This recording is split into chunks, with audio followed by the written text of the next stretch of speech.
Halo bosku, kembali lagi di channel Pilar Mas Invest Indo Sekuritas. Touch your heart, touch your profit.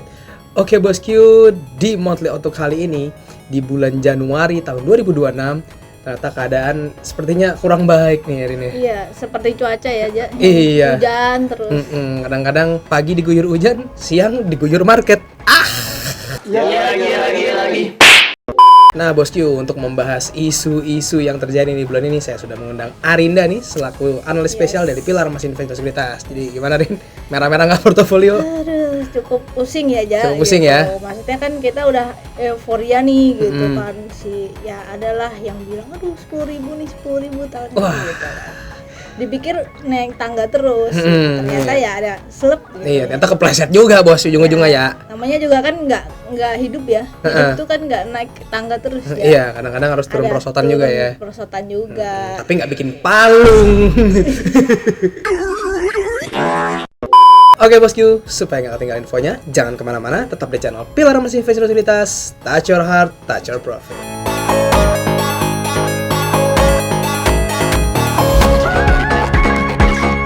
Oke Rin, nah kita mulai dulu dari yang paling hot nih di bulan ini, yang paling culik nih. Bener.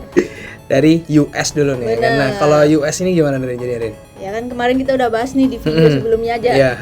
Nah kan Amerika menculik ya, katakan gitu, atau Ya kita perhalus deh, kita tangkap gitu ya. Oke. Tangkap Presiden Venezuela gitu kan.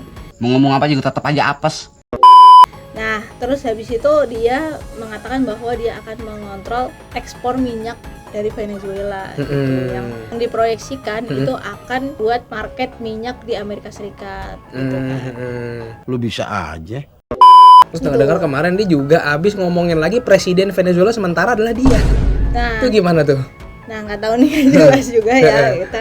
Jadi kita tunggu aja gebrakannya apalagi gitu. Oke. Akal-akalan barat.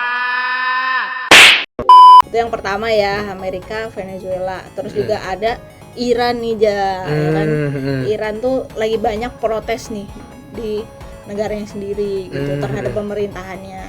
Nah ini jadi celah nih buat Amerika Serikat atau Donald Trump.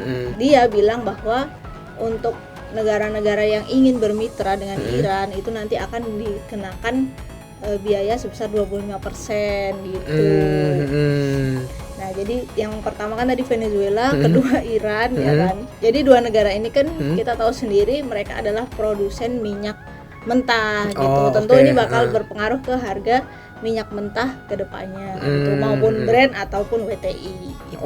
Oke. Ini berarti emang sarangnya bikin masalah aja ya sebenarnya dua ini ya. Bener. Oke, emang greedy dia, pengen menguasai semua gitu ya. Jadi kita wajib untuk menantikan nih ke depannya gimana, karena bakal berpengaruh ke emiten-emiten minyak mentah, terutama di Indonesia juga akan terpengaruh. Nah kalau di dalam negerinya Amerika Serikat sendiri itu Donald Trump juga lagi crush nih sama gitu. Jerome Powell. Kita tahu sendiri ya Jerome Powell adalah ketua The Fed gitu. Nah ini juga jadi polemik nih gitu kan, terkait independensi dari The Fed sendiri gitu. Oke. Kenapa semuanya diberantemin ya sama dia ya? Aku juga heran nih, kita juga heran nih kenapa dia suka berantem gitu. Iya, bingung banget. banget. Cinta damai aja, peace, love, and gaul. Tapi kita perlu ingat ya, Jerome Powell ini terakhir di Mei 2026. Jadi nanti udah ada nih calon-calonnya dia nih dari si Trump tadi. Dia udah kasih calon-calonnya gitu. Yang pastinya menguntungkan dia ya. Iya pasti. Lagi-lagi kan, gitu. Menteri Keuangan Amerika sendiri juga kan bilang bahwa kayaknya nih kurang turun lagi nih suku bunganya kayak gitu. Jadi mungkin akan memilih ketua The Fed yang sejalan nih dengan Donald Trump. Oke, ini berarti emang benar-benar mau memonopoli, semuanya dikuasai nih. Benar. Semua sudah lengkap. Itu tidak akan terjadi karena buku-buku komik ini adalah milikku.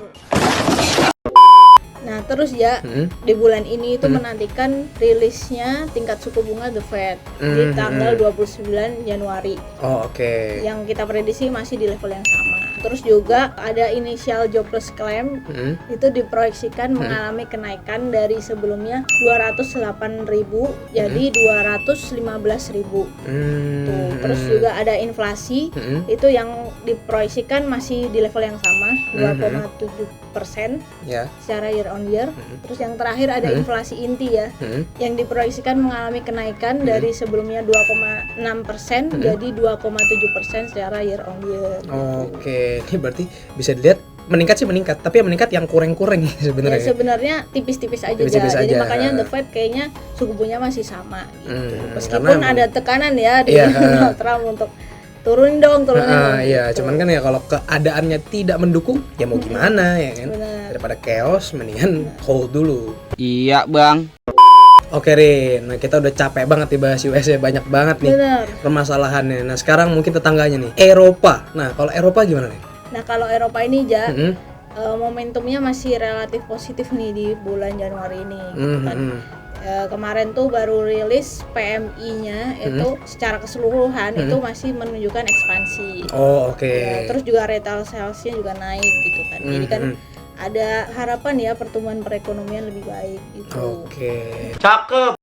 Nah terus ya inflasi inti juga melambat nih. Jadi ini yang bakal membuat Bank Sentral Eropa itu kayaknya sih bakal ada pemangkasan suku bunga di semester 1 ini. Karena kan untuk mendorong perekonomian dari Eropa sendiri gitu. Oke lah ya, berarti ini ada harapan ya untuk warga Eropa. Bener, karena inflasinya juga udah mendekati 2% atau targetnya Bank Sentral sendiri. Nah kalau di bulan ini itu ada rilis beberapa data ekonomi ya. Yang pertama ada neraca perdagangan yang diproyeksikan akan mengalami penurunan. Terus juga ada industrial production yang sebelumnya 2% jadi 1,9% year on year gitu. Makanya perlu nih di boost gitu. Ini berarti butuh vitamin ya. Yes, benar. He needs some milk.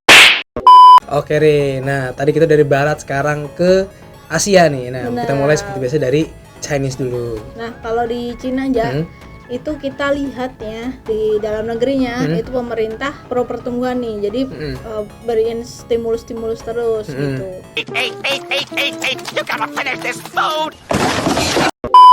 Nah tapi kalau dari kita lihat secara eksternal itu kan ada geopolitik tadi ya, Amerika Venezuela, Amerika Iran gitu kan.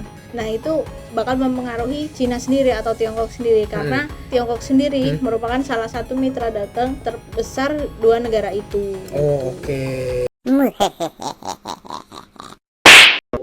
Nah untuk di bulan ini ada beberapa rilis data ekonomi yang perlu ditunggu nih sama bosku. Yang pertama ada neraca perdagangan nih yang diproyeksikan mengalami kenaikan dari sebelumnya 111,68 miliar US dollar menjadi 114,35 miliar US dollar. Itu neraca perdagangannya naik bagus dong gitu kan. Hey, that's pretty good. Nah tapi ini disebabkan oleh impor yang menurun nih diproyeksikan gitu kan. Terus kita tahu sendiri kan tadi ada yang Venezuela gitu kan, otomatis juga akan berpengaruh dengan impor yang menurun gitu. Iya betul. Terus ekspornya juga ternyata menurun juga nih gitu diproyeksikan.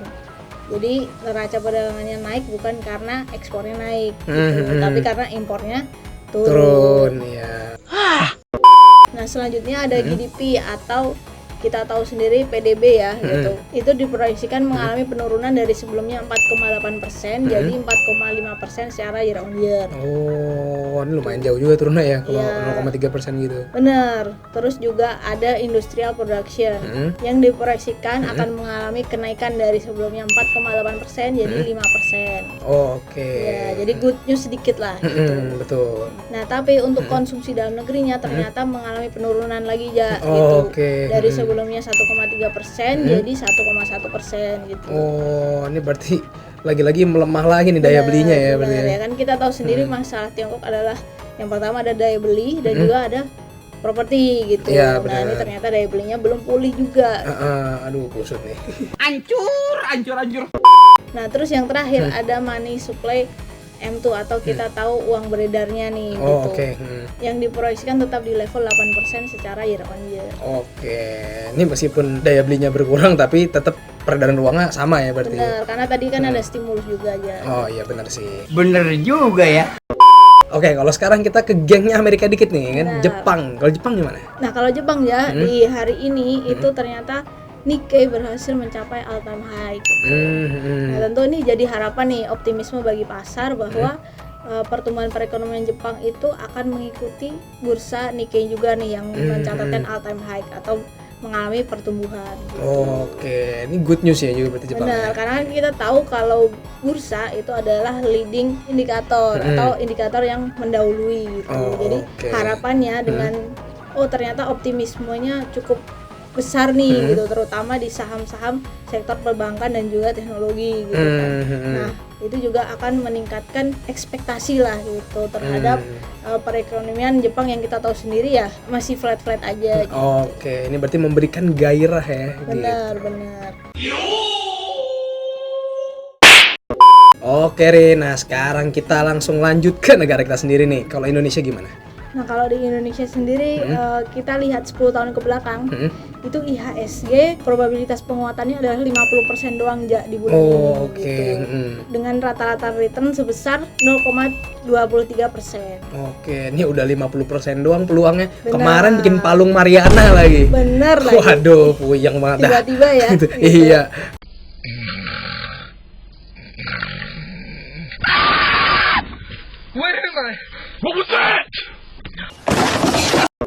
Untuk inflasi sendiri itu kan kemarin baru diumumin ya, itu mengalami peningkatan nih di bulan Desember. Ya sebenarnya wajar aja karena kan ada libur panjang ya, Oh Nataru iya, gitu. betul. Kan.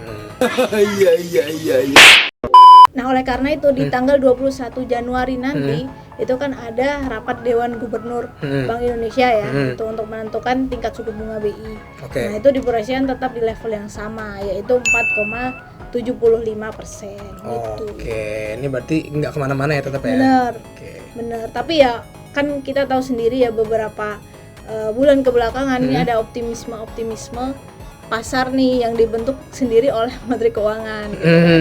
Yang dibilang bahwa level psikologis untuk IHSG adalah 10.000 di tahun ini gitu. Oke, ini emang bisa nih ya, menyulapnya nih bisa banget nih. Bener, itu juga bisa jadi vitamin nih buat para investor. Iya, kan maksudnya kayak wah terlihat market sepertinya sangat optimis nih ya. Bener. Jadi akhirnya banyak yang masuk invest juga gitu Bener, ya. artinya kan pemerintah optimis sendiri juga. Betul. Nah, tapi di sisi lain itu kita juga harus lihat risikonya aja di mana kan kita kemarin ternyata defisit fiskal nih di 2025 itu. Jadi kita perlu nih lihat dari berbagai sudut. Nah, oke, berarti ya nggak selalu good news tapi ada bad newsnya juga ya. Oke.